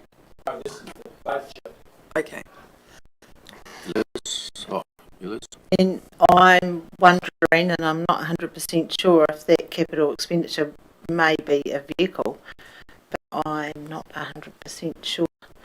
I still think they warrant it. I mean, they have got funding in the in there for the refugee resettlement, and because COVID there's delayed, so there's money that will be rolled over for next year. The work that they do and the amount that we give them, and no disrespect to the Ashburton Trust Event Centre, but there's a huge, there's $100,000 difference in there, and I think the work that Safe and Canterbury do for the 11 or 13% of funding that we give them for their total is really value for money. And I think in the KPIs it's $4 return for each $1 spent, and I don't remember what KPI they met. I mean, they meet, they exceed that. So I'm for the 201. The 20,000 extra, not the 2.5 inflation. So no inflation as the others are not getting. Yeah, but so the 20,000. Plus 20. Yes. So just plus 20 is the idea. Any other comments? Should we go to a show of hands? Just a quick comment, please. The others aren't getting inflation, presumably, as per Tony's remark, they didn't ask inflation, is that correct? Presumably, they will have to pay, Safe and Canterbury will have to pay there'll be inflationary pressure on its charges and costs. So by not giving them inflation, they are essentially going backwards, and they'll have to have that 2.5%. Correct. An inflationary adjustment. In this year. I don't understand the logic of that. I think the comparison is being made with the others, who face just as many inflationary pressures as anybody else that haven't sought it, and one has, and so it's about taking that into account as you make your decision. Roger. Thank you, Mr. Mayor. Just a point of clarification. You mean we increase their figure from 176 to 196. Is that what you're saying? That's what Liz was suggesting. Okay, thank you. I just wanted To be consistent, if there's no inflation applied, the Stafford Communities grant would go back to 35, the 35,787. Lynette. I would be happy to give them half what they're asking to make them work for it. 10. Give them 10. Right. Okay. Because we never give out, the full amount. They can, work in their budgets and, So we'll start at the top, and we'll just tick each one as we go. Ashburton Trust Event Centre requested 298,860. Agree? Yes. Community House CAB 15? Yes. Safer Communities requested 5787, which includes inflation, or okay, we'll do 3787. Show of hands. 35,000. 1, 2, 3, 4 for the majority. 35. Safer Mid Canterbury. Last year 176 requested 201339. Who? No, there will be. So we'll start with the 201 first. See if there's any support there. 201, there's 2, 3. So there's the 196 option, which is 176 plus 20. Got that?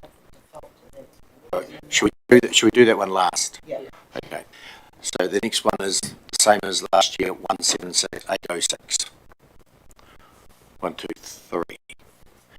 So then there's the 176,806 plus 20, which is 196. 1, 2, 3, 4.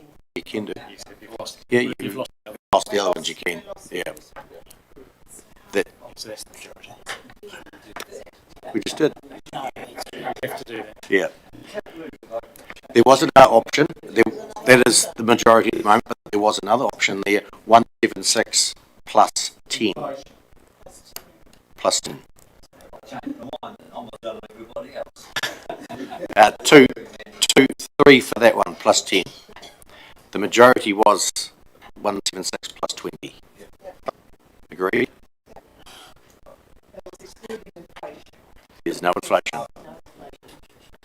But the majority was 176 plus 20. Agreed? Good. Done.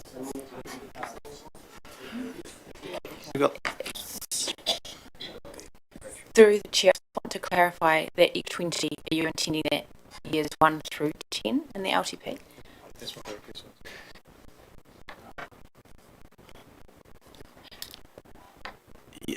There was the intention of years 1 to 10. Do you want to dispute that? Because if they put 20 on, and if you don't put it in year 2 to 10, they would have to take it off, which would not suit the model, I don't think. Yeah. John? I thought they asked for an extra 20 grand funding for the 21-22 year, which we passed for the 21-22 year. I would have thought after that it would have just been inflation adjusted. With the 20 carrying on inflation adjusted, yeah. Yes. That's right. Yeah. Yeah, Stuart? No, I think the 20 was a one-off. This organisation has a way of asking for an extra grant, which we sympathise with them and we give it to them, and then it becomes part of their grant. So they climb higher than everybody else, and then next year they come in with another special appeal for another 20-30 above everybody else, and we have sympathy and give it to them. So they're actually leapfrogging on and on and on. They keep adding to it with a bleeding heart appeal, and sort of we have sympathy to give it to them for the year. Well, they've got the special case, but then it becomes permanent. I mean, that it's obvious that one-off we did 3 years ago has become permanent. It was designed to be one-off, but we had sympathy and didn't take it off them. So the 20,000 will be permanent, obviously, majority want to do it. Next year will be another 30 for a one-off, but I think it's time we drew a line in the sand and said, look, we've got a huge, we give 1 point something million away to all these organisations, and how long can ratepayers go on and on and on fund? Hamish? I think we clear to me that the request wasn't for a $20,000 one-off. So while your point around what council grants is valid and the will of council will prevail, I think in this case they requested a one-off grant. And in fact, if you look at the business plan, the assumption of that $20,000 flows through the 10-year business plan. So I think we, in this case, should assume they were asking for that support through each year of the long-term plan. Whether the council wishes to is a completely separate matter, but I don't think they're trying to pull a swifty by asking for it this year and then somehow sneakily keeping it. I think they were requesting it each year for 10 years. Yeah, I think it's the understanding. Lane? Thank you, Neil. I asked the question specifically when they were sitting there. Is it for 1 year or for the next 10 years? And the answer is for the next 10 years. Good, Roger.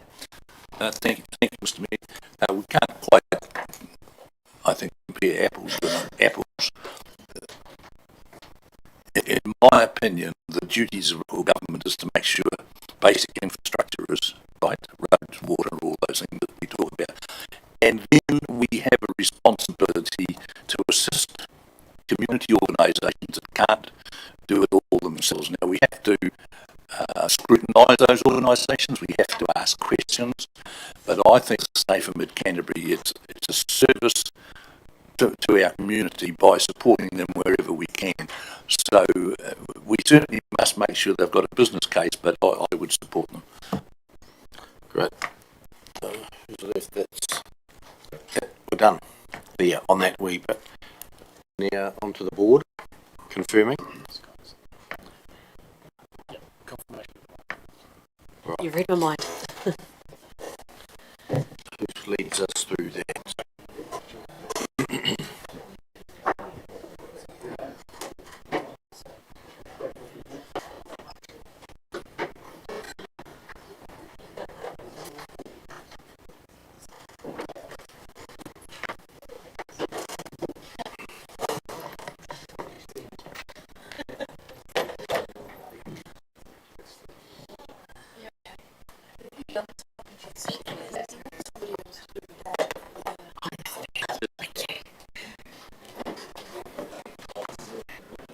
I'm not sure if you guys can all see this, so I'll read it out as we are going. So what I've done on here is I have outlined in blue the total rate change. So that's the total overall rates number. So within some of these other changes, there will be changes between different rate types, but I've only highlighted the change to the overall rates total here. So first lot is the changes that we decided to make for the Mount Hart Memorial Hall rate. So we have added in an additional 10k income. That was the income they were getting for the chairs, so they're guaranteed to get that, so we're just adding that in. That drops the overall rate by 10,000. We have agreed to move the 30k of the Mount Hart Memorial Hall into district promotion. So while that changes rate types, it has no overall effect the total rates. The same with moving the 15k pool grant to the general rate, no overall change to your total rates. And the last one was allowing the hall to go into a deficit for year one. I need to confirm those numbers once we've done everything, but we're estimating around 14,000. So again, that would drop the overall rates total. The next one we've agreed to do is bring forward the Balmoral Hall capex. It was in years 3, 4, 5. We're now doing it in 2, 3, 4. So no rate change in year one. That. While we stop there, Rachel, we'll just confirm the Mount Hart Memorial Hall one. We'll move on to Balmoral Hall. Everyone agrees with what you tentatively decided the other day? Confirm it. Yeah, we're confirming. Confirming. Balmoral Hall. Everyone happy to move the CapEx forward by a year, so starting in year 2? It's all of them, Jay. Oh,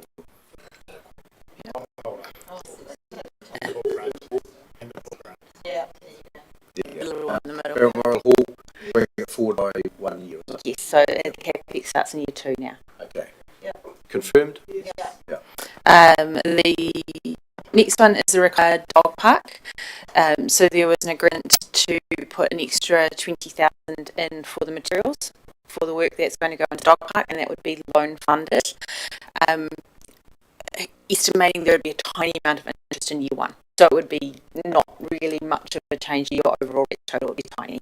But going forward, there would be some loan repayments, things. We're going to have a look here with funded other dog parks to see we're consistent with what we've done.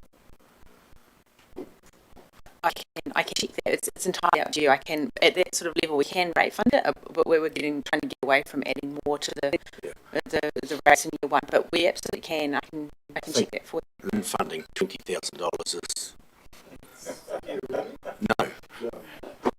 Rate it. Would you like me to rate it on the same basis the other dog parks have been rated? I think. Yeah. Well, if it is, it is. But it's.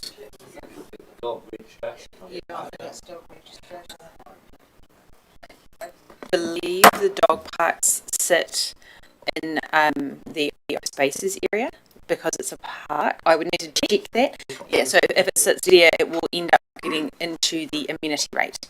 So it sits, but we'll rate it. Yeah. Confirmed? Yeah. So that will mean that there is now a $20,000 increase in year 1 rates. Yes, just 20k.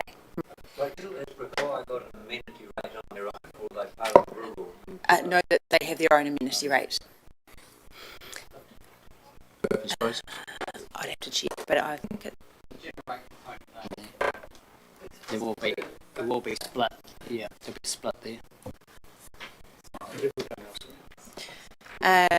So the next one is adding an extra 10,000 per year across the LTP, and that was the council contribution to the River Trail work. So anyone who wanted to apply for some of the funding. So that'd be contestable.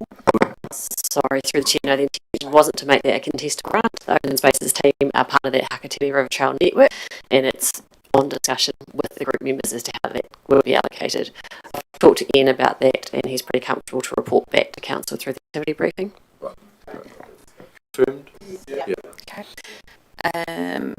So the next one was the Methven Community Board going to be funding 25,000 of their costs via the general rate, and that was just to get around reallocating the overheads.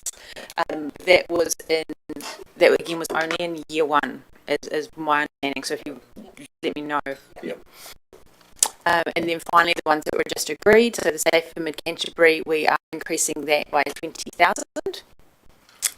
And the water meter options will need to go back. There should be no change in year 1 because my understanding. Sorry. So can I just clarify? I don't think the rate increase is going up by 20,000 because I think we already had it in. I think council were. No, we didn't. We had in our LTP, we had the 176. Okay, I was just thinking. An extra 20,000 for the Safe Mid Canterbury. The water meter options, I believe, from what we've talked about already with the assets team, the test would probably be around that $1 million, which is what we already had in our year 1 budget. So I'm not expecting there to be much change to the rates as a result of that going forward. Yes, but in year 1, no. Yes. Yeah. So at the moment we are not putting anything into our LTP. We're only putting the trial. So 4C was putting the cost of the trial in year 1 to fund the purchase of the water meters and the installation, and that's it. And then as a result of the trial, they would bring that back to you to decide for the next LTP round what you wish to do going forward. Year 2 and year 3. the moment, there's 2 million, this is uninflated, 2 million capex in year 2 and 2 million in year 3. That would be removed. So that would affect, that's loan funded, so that would, it would change the loan repayment and the interest expense a small amount in years 2 and 3, but I can't tell you off the top of my head that that would be. And the loan repayments would be in year 3 as well, which would make a reasonable effect. It would decrease. Yeah, decrease, it would decrease in years 2 and 3 by an amount. Should there be an increase in funding for potable water to read the meters and to have administration? And I mean, year 2 and 3 will be actually processing what we get from year 1. Yes, so the budgets are being prepared on the basis of being able to manage that with internal resources, with current level of resources. Yeah, that's it. Thank you very much. What was the total effect? Please. So we are looking at about 26 up. So we will be increasing our overall rates. That will have a slight impact on the percentage. So you will be looking at slightly more than that 6.28% that you initially went out with. So it won't be much. It won't be much, but yeah, you will be looking at a smaller. The more significant change is the move between targeted rates and the general rate. So that's true in an overall sense, but there is the work that particularly impacts positively for the proposed rate increase on methane. Yeah, those dollars spent is pretty close to what we went out with in our long-term plan. We plus $26,000 to it, which is the closest I've ever seen it in the time I've been here. Diane? Just a point of clarification for them with the water meter trial. We've decided to do methane, but it's just methane paying for the trial. It's the whole district. Am I correct? Correct. They're I in just the wanted water, to clarify that the water group. That's right. So it's spread over the district, and the district will get the benefit of the trial results. That's right. I just wanted to clarify that so that methane people didn't suddenly think that they're lumbered with the trial. No, they'll be lumbered. They'll be part of it. They'll get the trial, but they won't be paying for it 100%. Correct. Thank you. Yeah, it'll be spread through the group. Thank you all, councillors. Thank you, staff. Thank you, media. I think we can close the deliberations. I think we've done, haven't we? We can close the deliberations off. Thank you all for your attendance. Oh, process from here, Tony. Sorry, this is just the boring bit from here on in to let you know what happens from here. So by Friday next week, we'll have the final LTP completed, fingers crossed, because audit arrived on the 24th of May for a fortnight to do their auditing and testing again.